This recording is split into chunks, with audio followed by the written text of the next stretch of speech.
5 seconds to go.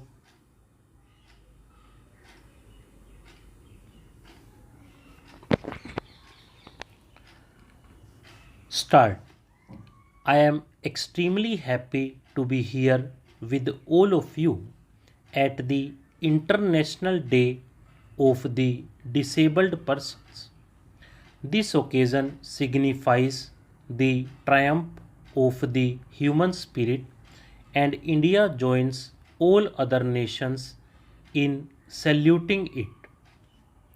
I extend my hearty congratulations and greetings to the winners of the national awards for the welfare of people with disabilities this year.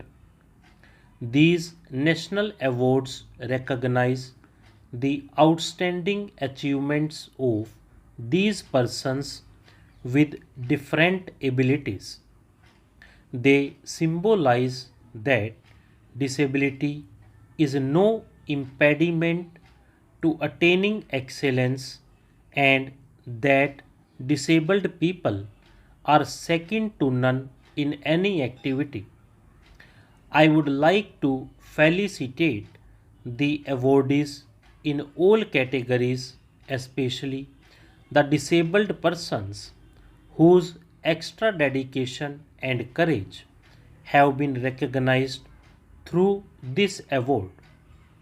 Equally important are the institutions and individuals that have helped bring persons with disabilities into the mainstream. I am pleased to see in this hall so many award winners and other dedicated persons who are themselves disabled or working for the cause of the disabled. Each of them has carved a place for themselves in their respective fields. India's history has had many people with outstanding abilities who transcended their physical limitations. The philosophy of sage Astavakra, the bravery of Rana Sanga, the poetry of Surdas are a cherished part of our heritage. Such people have been the torch bearers of our society, shedding light and bringing hope and courage to millions of people. Today, too, there are many talented persons in music, dance, painting, literature who have surmounted physical challenges to achieve their goal.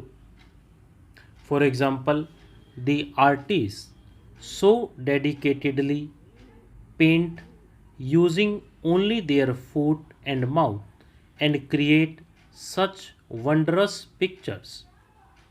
Ved Mehta, one of our foremost writers, cannot see.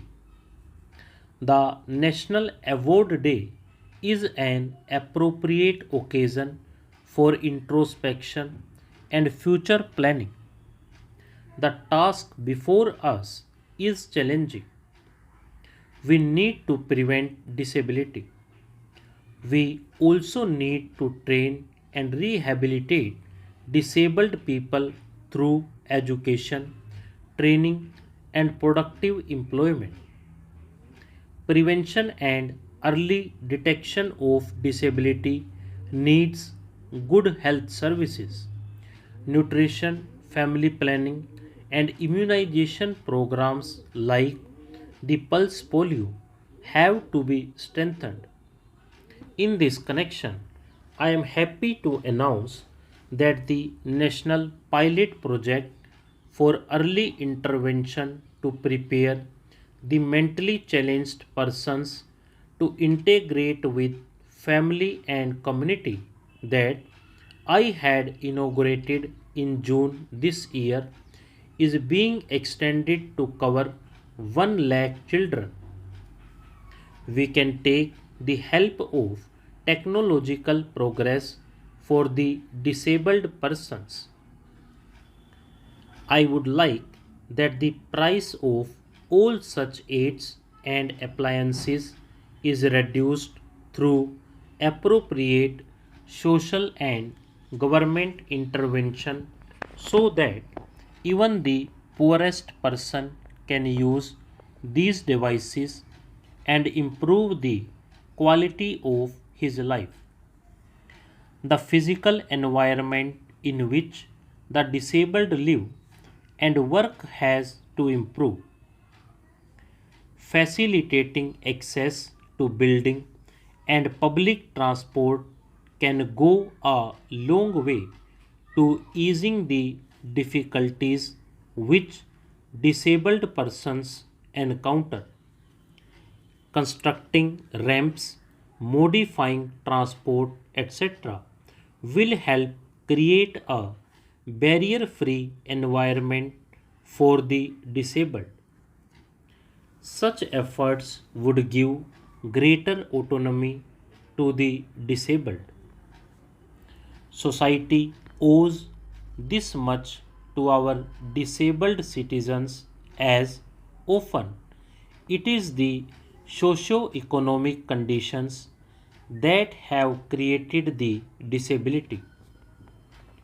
We must use the many scientists, engineers, and technicians, both in the government and in the private sector, to research and develop techniques and products that will benefit the disabled.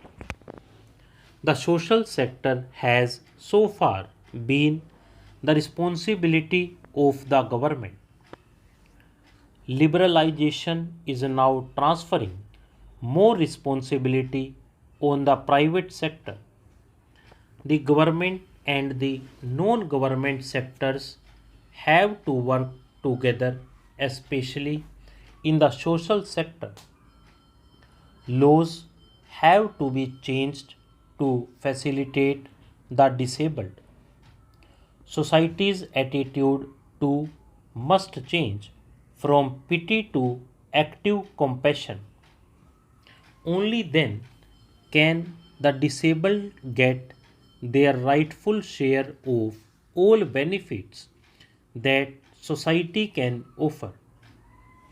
Healthcare, education, and employment are the critical areas where the disabled need greatest support. They also need social rehabilitation both within their families and in their neighborhoods.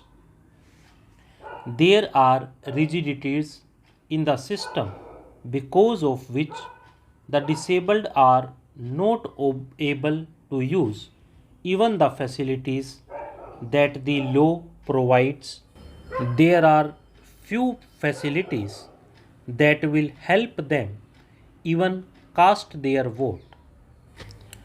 These legal, administrative, and physical barriers must be removed. The government, NGOs, and professionals have to get together and identify how to provide these critical services to the disabled, especially for disabled women in rural and far flung areas who are the worst sufferers. We must pay extra attention to the northeastern states and to Jammu and Kashmir. I again applaud today's awardees for doing so well in their chosen fields despite several odds. Their success is due not just to their indomitable spirit but also to the wholehearted support of their family and community, which needs to be acknowledged. India has to work tirelessly to create a society where the disabled are fully integrated in the daily lives and in the hearts and minds of all of us.